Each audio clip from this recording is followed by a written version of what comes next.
হ্যাঁ, বলতে চলে গেল ঈদ। রোজার শেষে ঈদ আসলো, ঈদ চলে গেল। ঈদ চলে গেল, হয়ে গেল আজকে 4 দিন 5 দিন হয়ে গেল।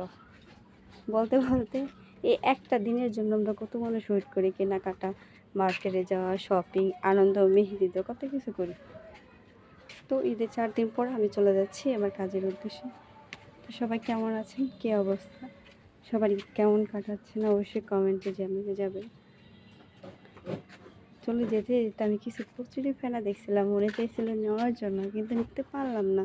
কয়ে নিতে পারলাম, উঠে পড়লাম, গাড়িও সামনে আসলো।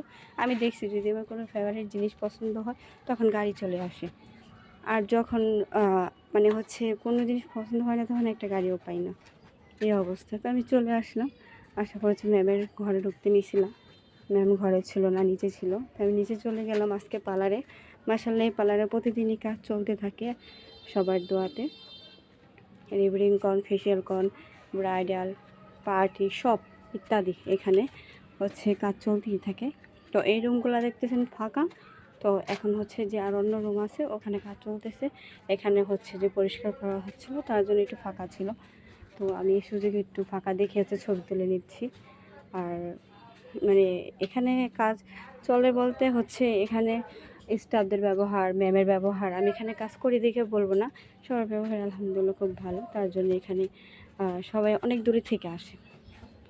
তো আপনারা কে কী দিতে কী কিনলেন, কোথায় গেলেন ঘুরতে, কমেন্টে জানিয়ে যাবেন।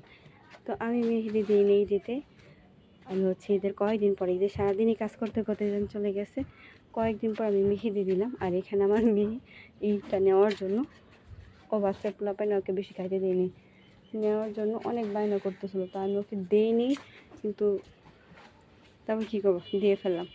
তো আমার এক হাতে আমার এক বোন মেহেদি দিয়ে দিয়েছিলো, ওই উল্টা হাতে তো দিতে পারি না, আর আমার হাত কাঁপে, আগে দিতে পারতাম এখন পারি না কিছু। তো আমার হাত কাঁপে, দিনের সাথে সাথে আমিও চেঞ্জ হয়ে গেছি।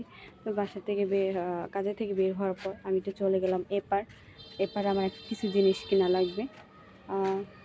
যাই হোক রুম আরেকটা নিয়েছি আমার ভাইদের সাথে, এখন তো ওরা বড় হয়ে গেছে, আলাদা থাকতে হবে, তাই রুম আর হচ্ছে নিচেতে বিছানোর জন্য এগুলা দাম করতেছিলাম, অনেক প্রাইস চায়।